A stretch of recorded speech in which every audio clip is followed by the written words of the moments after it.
Ayan, so si Kalinga Prab ay nagulat or ikakagulat pa nga ba ni Kalinga Prab ito. So yan po yung topic po natin kasi ito yung mga lumalabas nga po sa aking news feed. At alam naman po natin kung ano ang sagot or magiging sagot ni Kalingap Edu base sa ating napanood. So, shout out po sa lahat ng Team EDC. Sana ay nasa mabuti po kayong kalagayan. Please do subscribe sa aking channel and hit the notification bell para updated po kayo kapag may narrator and reaction po tayo. Base nga po sa saloobin ni Kalingap Prab sa relasyon ng EDC. So, bakit ko nga ba nasasabing relasyon? Kasi iba na po di ba?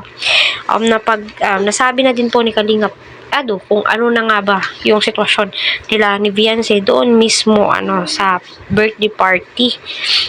So nakakatuwang isipin na getting stronger na silang dalawa at medyo slightly kilala na po nila yung isa't isa at willing po sila mag-adjust.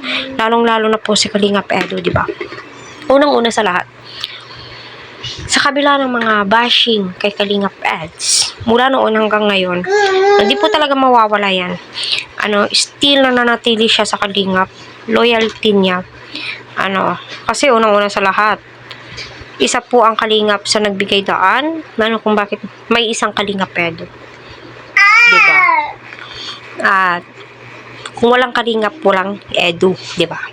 So, alam naman po nating lahat na marami ang nagsialisan, although hindi naman po as in na nagsialisan kasi andyan pa rin po yung puso nila sa Kalingap.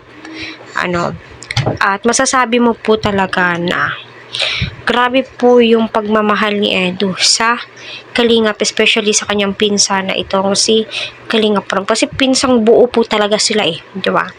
So, ika nga ni Kalingap Prab, kung kaya ni Eds na magsarili, tumayo ng isang community na sarili po niya, kayang-kaya niya po. Pero, never pong sumagi sa kaisipan ni Edu po iyon. Diba? Never pong sumagi sa kaisipan po niya.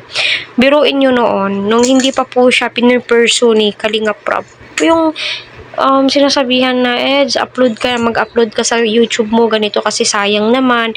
Hindi po tinitake advantage ni Kalingap Edu yung kasikatan po niya. At never po niyang na-vlog yung dati po niyang katambalan, yung bunsong kapatid niya na si Reyna, never po niyang na-vlog at na-topic po yun. Pero itong si Beyonce, kita naman po natin, yes, natatopic kasi nga may nagtatanong. Pero hindi naman po usually na yun po yung main topic niya or main object po niya or anong tawag po doon, anong pinakamagandang term po doon. 'Di ba? Kaya para sa akin kahit kamag-anak mo, bihira na lamang po yung mag-i-stay sa inyo ng matagal.